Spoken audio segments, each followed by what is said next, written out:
नाज़रीन, तेरे जाने के बाद के आने वाली एपिसोड में आप देखेंगे कि साले बेगम कहेंगी एलिज़ा से कि वाकई मुझे तुम्हारी बातों का एतबार करना चाहिए था और मुझे इस तरह से अशर के साथ नहीं करना चाहिए था, लेकिन मैं तो फरहीन की बातों में आ गई और मैंने अपने बेटे को नाराज़ कर दिया। प्लीज़ तुम अब मेरे लिए कोशिश करो और अशर को जाके मनाओ कि अपनी माँ से इस तरह से नहीं रूठते।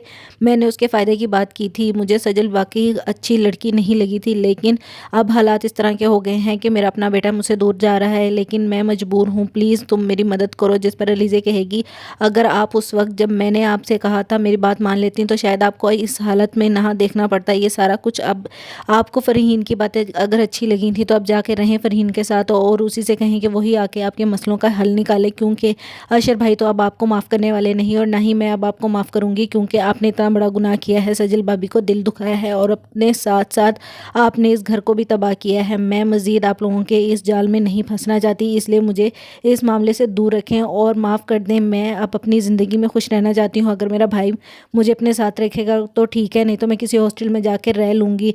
दूसरे सीन में आप देखेंगे कि हीरा कहेगी हमाद से कि तुमने बहुत बड़ी गलती की, तुम्हें कभी तो अपनी माँ का एतबार करना चाहिए था, लेकिन तुमने तो दूसरों पर एतबार करके सारी ज़िंदगी अपनी माँ को दुख दिए हैं और अब देख लो उसकी ज़िंदगी इसी तरह से ख़त्म होगी।